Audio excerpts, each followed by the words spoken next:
Je m'appelle Élodie, j'ai 34 ans, et ce jour-là, tout semblait prêt à basculer. J'étais chez moi, dans mon appartement de la petite ville de Saint-Malo, un endroit charmant où le bruit des vagues se mêle parfois au tracas du quotidien. Ce jour-là, un rendez-vous professionnel en visioconférence allait potentiellement changer ma vie. 3 investisseurs allemands, représentants d'un grand groupe européen, s'apprêtaient à mettre sur la table 2 millions d'euros pour financer mon projet innovant dans la logistique. 2 millions.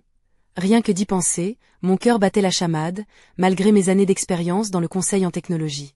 J'avais passé les 6 derniers mois enfermé dans ce même appartement, peaufinant un logiciel destiné à révolutionner le secteur. Mon bureau à domicile était un sanctuaire de haute technologie. Un ordinateur portable dernier cri, une caméra professionnelle, un micro digne d'une radio nationale, le tout éclairé à la perfection pour que mon image soit impeccable. J'avais enfilé un tailleur gris parfaitement coupé, mes cheveux relevés en un chignon strict qui accentuait mon port de tête déterminé. J'étais prête à conquérir le monde point pourtant, c'est à ce moment précis que la catastrophe a frappé. Le bruit des clés dans la serrure m'a surprise. Mon mari, Laurent, ne devait pas rentrer avant le soir. Peut-être avait-il oublié quelque chose ? J'ai préféré ne pas me déconcentrer, il ne restait que 15 minutes avant l'heure fatidique. Mais la porte d'entrée a claqué avec une telle force que les murs en ont tremblé. Puis des voix féminines ont retenti, fortes, autoritaires, comme un orage dans un ciel serein. J'ai reconnu instantanément la voix de ma belle-mère, Madeleine, 62 ans, une femme toujours impeccablement coiffée et maquillée, avec ce regard qui commande sans demander. Elle avait passé 30 ans à diriger un collège en région parisienne et n'avait rien perdu de son autorité naturelle. Avec elle, tout devait être sous contrôle. À ses côtés, sa fille, Camille, ma belle-sœur, 36 ans, était l'image même de sa mère dans sa jeunesse. Même charisme, même absence de compromis. Elles étaient là, dans mon salon, à l'improviste, comme une tempête inattendue. Madeleine a crié d'un ton sec, me sommant d'éteindre mes jouets, et de préparer à manger pour elle et Camille. Mon ordinateur portable a été brutalement arraché de mon bureau et jeté au sol, brisant le silence professionnel de la pièce d'un fracas assourdissant.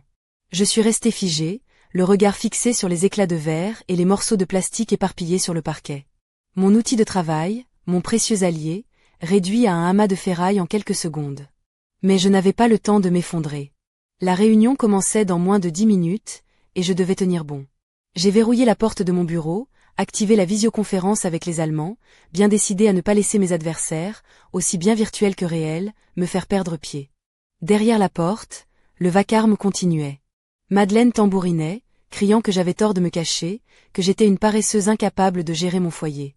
Camille renchérissait, aboyant des reproches sur mon absence de vie sociale et mon obsession pour ce projet incompréhensible à leurs yeux.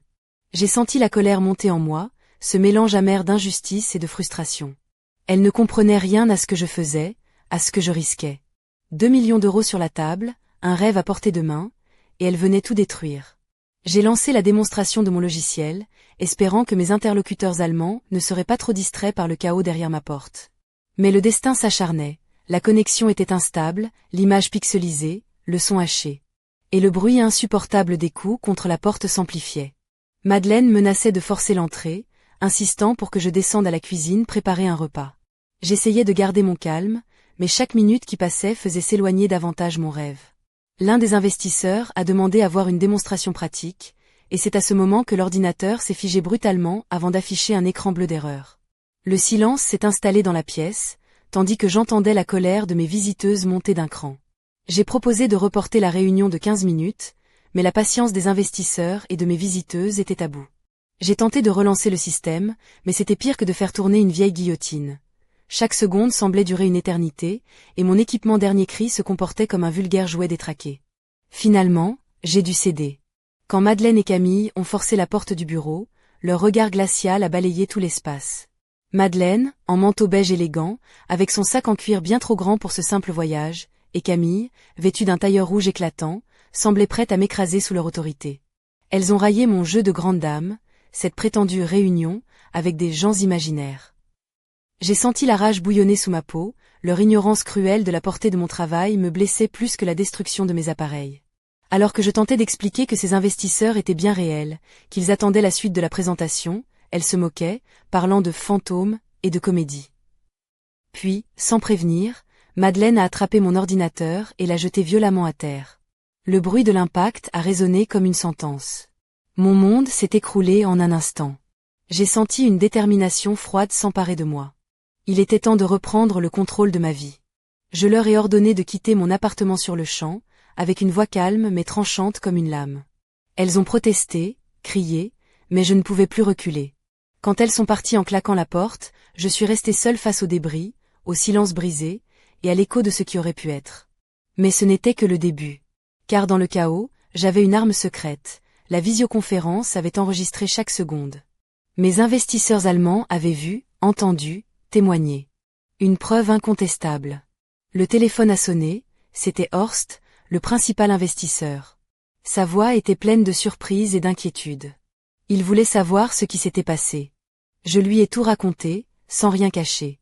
Grâce à eux, j'ai compris que je n'étais pas seule. Une bataille légale allait commencer, mais cette fois, c'était pour moi, pour mes rêves, pour mon avenir. Je savais que le chemin serait long et ardu, semé d'embûches et de conflits, mais je n'avais plus peur. Car parfois, il faut tout perdre pour mieux se reconstruire. Et ce que je ne savais pas encore, c'est que ce combat allait révéler bien plus que la simple querelle d'une famille. Les jours qui ont suivi ce chaos étaient comme une tempête sans fin. Mon appartement, qui jusque-là était un havre de paix et de concentration, s'était transformé en un champ de bataille silencieux. Le sol jonché de morceaux de plastique et de verres brisés me rappelait à chaque pas la violence de l'altercation. Mon ordinateur, ce bijou technologique sur lequel j'avais fondé tant d'espoir, n'était plus qu'un tas d'épaves inertes. La caméra professionnelle, achetée pour près de 7 000 €, gisait sur le sol, son objectif fracturé, semblant pleurer en silence.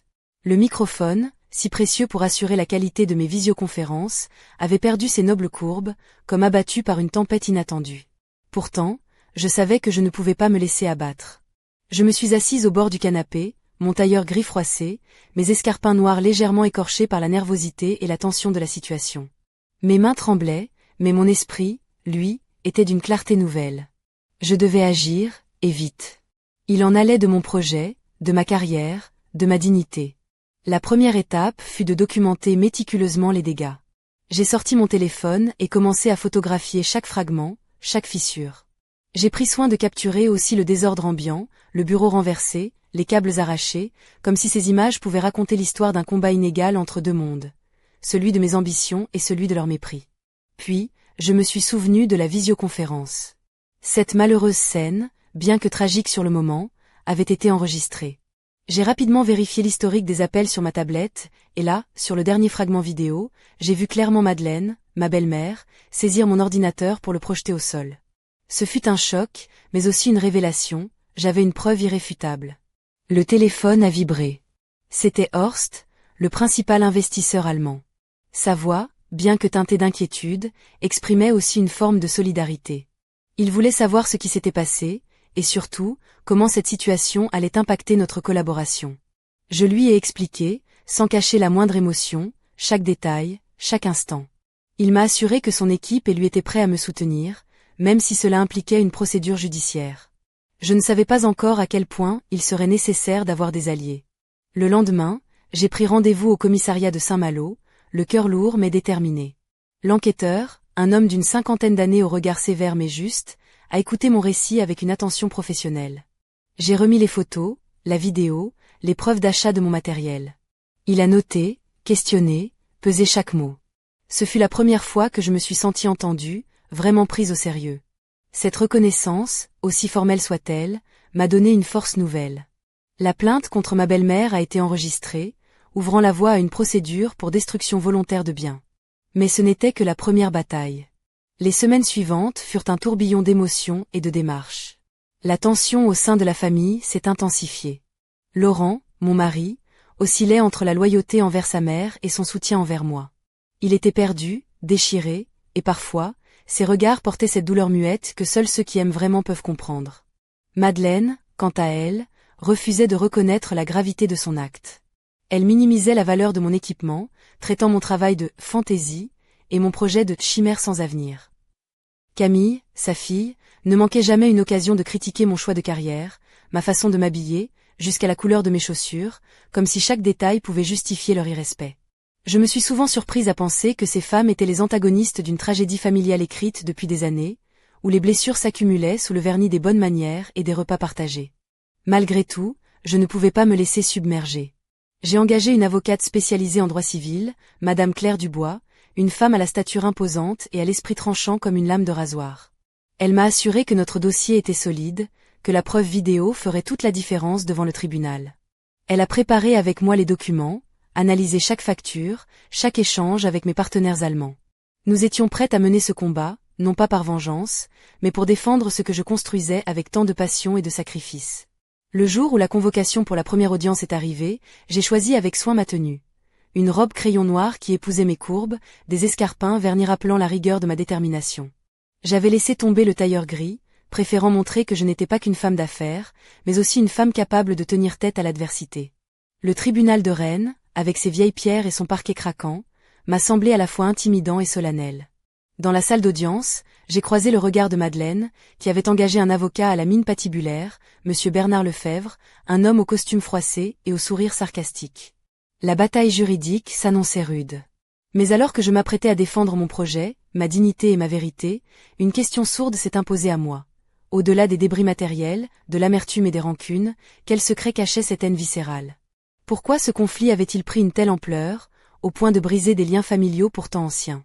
Je ne pouvais m'empêcher de penser que cette histoire n'était pas seulement celle d'un ordinateur brisé ou d'un projet compromis. Il y avait là une énigme, une blessure plus profonde, un mystère à résoudre. Et j'étais prête à aller jusqu'au bout pour découvrir la vérité. Les jours qui suivirent furent une véritable épreuve, une sorte de plongée dans un océan agité où chaque vague semblait vouloir m'emporter un peu plus loin de mes rêves. Mon appartement, autrefois refuge paisible, était désormais un théâtre de souvenirs douloureux. Les éclats de mon ordinateur brisé jonchaient encore le sol, témoins muets d'une violence inattendue. Pourtant, malgré cette désolation matérielle, une flamme brûlait en moi, plus vive que jamais. Je passais mes journées à trier les documents, à relire les contrats, à préparer minutieusement chaque détail pour le procès à venir. Mon tailleur gris, désormais froissé par le stress, semblait presque un costume de bataille.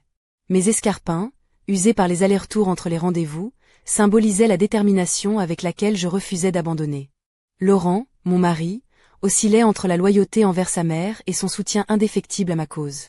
Son regard, souvent chargé d'une mélancolie silencieuse, trahissait ses tourments intérieurs.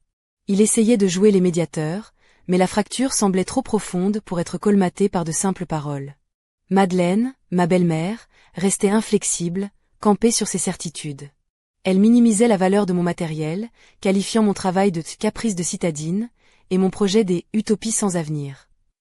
Camille, sa fille, n'était pas en reste, critiquant sans relâche mes choix, jusqu'à la couleur de mes vêtements, comme si chaque détail pouvait justifier leur mépris. Mais je savais que ce combat dépassait largement les questions matérielles. Il s'agissait de défendre une part de moi-même, de protéger un rêve que j'avais nourri avec passion et acharnement. L'audience au tribunal de Rennes fut un moment intense.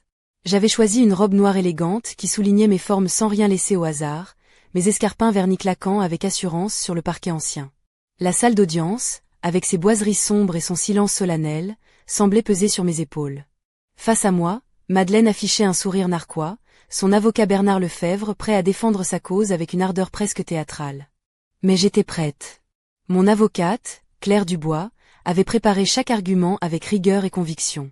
La vidéo de l'incident, la preuve incontestable du geste violent de ma belle-mère, fut projetée devant la cour. Le silence qui suivit était lourd de sens. Les juges, attentifs, prenaient note, tandis que Madeleine tentait en vain de minimiser l'évidence. Mais ce qui me tourmentait le plus n'était pas la bataille judiciaire. C'était ce mystère latent, cette tension palpable qui semblait cacher une histoire plus sombre, plus complexe. Pourquoi cette haine viscérale? Quel secret enfoui alimentait ce conflit familial destructeur? Je sentais que la réponse était là, quelque part, tapie dans l'ombre des non-dits et des rancunes anciennes. Et j'étais déterminée à la dévoiler, même si cela signifiait briser les derniers liens qui me rattachaient à cette famille. Car parfois, pour avancer, il faut accepter de plonger dans le chaos et affronter ce que l'on préfère ignorer. Et moi, j'étais prête à affronter l'inconnu. Les semaines qui suivirent furent une lente descente dans un univers où chaque seconde semblait étirer la douleur et la tension à l'infini. Malgré l'apparente routine administrative et judiciaire, quelque chose vibrait au fond de moi, un sentiment diffus mais tenace que cette affaire dépassait largement la simple querelle familiale ou la destruction d'un ordinateur professionnel.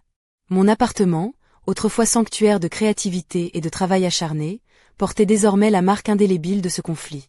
Les débris éparpillés sur le parquet racontaient une histoire de colère, d'incompréhension et de rancunes anciennes. Pourtant, chaque matin, je m'habillais avec soin, enfilant une robe taillée sur mesure et des escarpins qui effilaient mes jambes, comme pour me rappeler que je restais maîtresse de mon destin, malgré les coups du sort.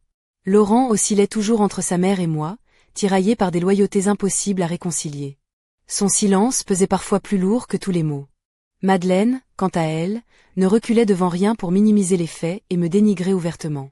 Camille, sa fidèle alliée, redoublait d'efforts pour me rabaisser, critiquant jusqu'à la moindre de mes habitudes. Mais ce qui me frappait le plus, c'était ce voile d'ombre qui semblait envelopper toute cette histoire. Une tension sous-jacente, un non-dit, une blessure profonde que personne ne voulait ou ne pouvait nommer. Pourquoi cette haine? Quel secret caché alimentait cette animosité si destructrice? Le procès s'annonçait, et avec lui, l'espoir d'une reconnaissance officielle de mes droits et de la valeur de mon travail. Ma défense, menée par Claire Dubois, était une arme affûtée, armée de preuves irréfutables, factures, vidéos, témoignages d'investisseurs allemands. Le jour de l'audience, je choisis une tenue qui mêlait élégance et assurance. Une robe noire soulignant mes courbes, des escarpins qui claquaient sur le parquet comme un défi lancé à l'adversité. La salle du tribunal de Rennes, avec ses boiseries anciennes et son atmosphère solennelle, semblait veiller sur cette bataille judiciaire. Face à moi, Madeleine affichait un sourire crispé, épaulée par son avocat Bernard Lefebvre, qui usait de toutes les ficelles pour semer le doute. Mais la vidéo, montrant clairement l'acte de destruction, était une épée de Damoclès suspendue au-dessus de leur tête. Malgré la gravité de la situation, une part de moi restait captivée par cette énigme sous-jacente. Cette rancune, cette violence, cette détermination à me détruire semblait jaillir d'un passé plus complexe, plus sombre. Je sentais que découvrir la vérité nécessiterait de creuser plus profondément, d'affronter des secrets enfouis, des blessures anciennes. Et même si cela signifiait briser définitivement ces liens familiaux, je savais que je devais aller au bout de ce chemin. Car parfois, la justice ne suffit pas à guérir les blessures du cœur. Parfois, il faut plonger dans l'obscurité pour espérer trouver la lumière. Et moi, j'étais prête à affronter cette nuit. Les jours qui suivirent la première audience furent marqués par une tension sourde qui s'insinuait dans chaque recoin de mon existence. Chaque matin, je me réveillais avec l'impression d'être au bord d'un précipice, un mélange d'excitation et d'appréhension serrant ma poitrine.